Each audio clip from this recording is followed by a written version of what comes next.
دعاؤں سے فرانس کا مسئلہ حل نہیں ہوگا۔ ہاں، حضرت سعد کے بارے میں حضور نے فرمایا یا اللہ سعد دی ہر دعا قبول کرنی۔ حضرت علاء الحضرمی دے بارے صحابہ کہندے نا سی او جنا کوئی نہیں ویکھیا، اور فرمایا جدوں بھی سمندر دے تیرن دی واری آئی، چلن دی واری آئی، دریا آ گئے تے حضرت علاء الحضرمی بغیر کشتی تو چل پے دریا اتے۔ جدوں دعا منگی اللہ کولوں تے دعا قبول کیتی، بارشاں نہیں ہو رہی، علاء الحضرمی صحابی رسول نے ہاتھ چک کے دعا، بارش شروع ہو گئی۔ فرمایا تیسری ایسا انہاں گل یہ ویکھی جدوں آپ جہاد کردیاں شہید ہو گئے ایک علاقے چ تے اسی انہاں نوں دفن کر دیتا، اسے جگہ ہی دفن کر دیتا جتھے شہید ہو گئے۔ تے جدوں اسی مٹی پا کے ہٹے تے کہندے نے ایک صحابی دا بٹوا وچ ڈگ پیا قبر دے، بس اسی مٹی پا کے ہٹے تے انہاں کہا جناب اے میرا بٹوا ڈگ پیا، کہندے نے اسی پھر قبر کھولی، اس وقفے دے دوران قبر وچ علاء الحضرمی موجود کوئی نہیں سن۔ اور تو آیا نہ در تے کیوں بد نصیبہ۔ ہاں جی، انہاں تو وڈے تے مستجاب الدعوات کوئی نہ ہے نا، تے وہ بھی جنگاں کردیاں اسلام دی خاطر شہید ہو گئے، دنیا تو چلے گئے۔ آج لوگ یہ چاہتے ہیں کہ صرف دعاؤں سے فرانس کا مسئلہ حل ہوگا، دعاؤں سے نہیں ہوگا، فرانس کے ساتھ اعلان جنگ کرنا پڑے گا۔ اے تاریخ الخمیس میرے پاس موجود ہے، طلحہ اسدی اس نے نبوت کا دعویٰ کیا جب خالد بن ولید کو صدیق اکبر نے اس کی سرکوبی کے لیے بھیجا تو آپ نے ان سب کو قتل کرنے کے بعد کچھ لوگوں کو فرمایا آگ جلاؤ، میں نے ان کو جلانا ہے اس میں۔ حالانکہ حضور نے فرمایا آگ کا عذاب صرف رب دے گا جو خالق ہے، لیکن خالد بن ولید فرمایا نہیں میں انہوں نے جلانا ہے۔ صحابہ نے کہا اے کی کرن لگے ہو؟ فرمایا مجھے پتہ چلا انہوں نے حضور کے بارے میں بات کی تھی۔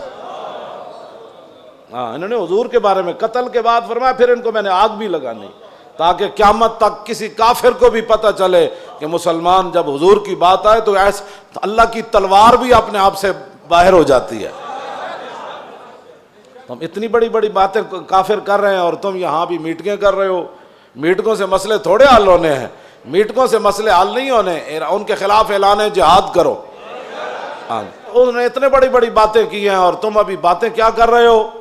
ایک جملہ صرف، مالک بن نویرہ کو حضرت خالد نے قتل کر دیا، یہ کلمہ پڑھتا تھا، یہ صحابہ پر بات بڑی گراں گزری، اتنی گراں گزری کہ حضرت عمر اپنے آپ سے باہر ہو گئے۔ حضرت صدیق اکبر کو فرمایا اس کو معزول کرو، اس کو واپس بلاؤ، اس نے ایک مسلمان کو قتل کر دیا۔ صدیق اکبر پھر صدیق اکبر سن، آپ نے فرمایا جس تلوار کو رسول اللہ نے میان سے باہر نکالا ہے نا، صدیق اس کو میان کے اندر داخل نہیں کر سکتا، بس میں معزول نہیں کر سکتا۔ حضرت عمر جلال میں آ گئے، فرمایا انہوں تسی معزول کرو، انہوں واپس بلاؤ۔ حضرت صدیق اکبر فرمایا میں ان کو جنگ سے واپس بلا لیتا ہوں۔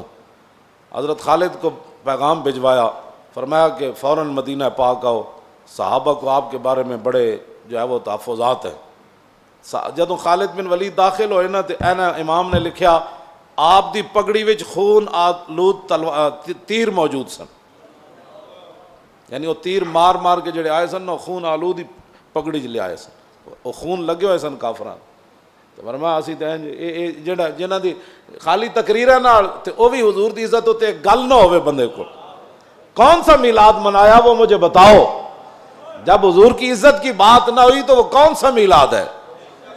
اور پھر معاملات بھی دنیا میں اپنے آپ سے باہر ہو رہا ہو کافر، اور اس وقت میلاد کے اندر لوگوں کو ایسی باتیں کرنا جس کے اندر ایک بھی حضور کی عزت کی بات نہ ہو اور فرانس کی مذمت بھی نہ ہو، وہ میلاد مجھے بتاؤ وہ کون سا میلاد ہے اور کون سی محبت رسول ہے؟ محبت رسول تو یہ ہے کہ خالد جب جنگ سے واپس آئے تو پگڑی کے اندر پھر بھی خون آلود تیر موجود تھے۔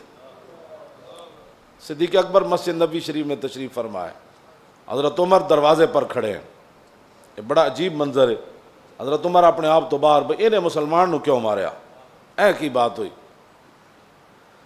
امام نے لکھا کہ صدیق اکبر دا دبدبا نہ ہوندا نا تے حضرت عمر نے خالد بن ولید دے نال الجھ پینا سی دروازے اتے ہی۔ وہ میں لفظ نہیں کہندا جڑے نے لکھن، اتنے جلال وچ حضرت عمر آ گئے تے حضرت عمر اتھوں دروازے تو گفتگو شروع کی تھی، انہاں دے تیر چھک لے پگڑی وچ، لیکن وہ بھی تو رسول اللہ دے حسن نصارے، حضرت خالد سر جھکا کے ٹر پے. جب صدیق اکبر کے پاس پہنچے تو پھر حضرت عمر بھی بیٹھ گئے. فرمایا آپ بتاؤ جی کیا بنا, آپ نے وہ مسلمان کیوں مارا؟ آپ نے فرمایا سنو ذرا. خالد بن ولید جب پہنچ گئے اندر اور صدیق اکبر نے کہا کہ آپ کے بارے میں یہ ہمیں اطلاع ملی ہے کہ آپ نے مالک بن نویرہ کو قتل کر دیا, وہ تو کلمہ پڑھتا تھا. 182 صفحے تے گل ہے جی میں تواڈے سامنے بیان کرن لگا. گل کتنی عجیب ہے. حضرت خالد بن ولید کی گل کی تھی. حضرت صدیق اکبر فرمایا جواب دو. حضرت عمر بڑے ڈاڈے اس ویلے بہت ڈاڈے ہوئے کھڑے نے, تسی آپ جواب دو, آپ جواب دو. ہاں. حضرت خالد بن ولید گل کی تھی. انہوں نے کہا جناب میں ماریا تو انہوں ہے کلمہ وہ پڑھدا سی, لیکن جدوں میں انہوں کہا نا بھائی تسی زکوٰۃ کیوں نہیں دیندے بھائی, کی مسائل ہیں تانوں, کی مسائل ہیں. اللہ اکبر. خالد بن ولید فرمان لگے صدیق اکبر نے جناب جدوں میں انہوں کہا میں کہا زکوٰۃ تسی کیوں نہیں دیندے, کلمہ جے پڑھیا تو ہن زکوٰۃ دا کی مسئلہ ہے تانوں؟ تے فرمایا کہ قال ان صاحبکم قد توفی. فرمایا کہ وہ اگوں کہن لگا کہ تواڈے نبی تے دنیا تو تشریف لے گئے, زکوٰۃ تے حضور دی ظاہری حیات نال سی. انہیں اے نہیں کیا کہ ان رسولنا, انہیں کہا اے نہیں انہیں لفظ کہا, انہیں کیا تواڈے نبی. تے صدیق اکبر فرمان لگے بالکل ٹھیک کیتا ہے تسی. ایتھے تے قوم تے نا نال فرق ہو جاندا, تے قوم تے نا نال فیصلے افضل الخلق بعد الرسل کر دیندے. جڑے نو دین نہیں نہ سمجھ آیا تے او پھر دین پڑھن, یا پھر ذرہ عشق نبی از حق طلب اور سوز صدیق علی از حق طلب.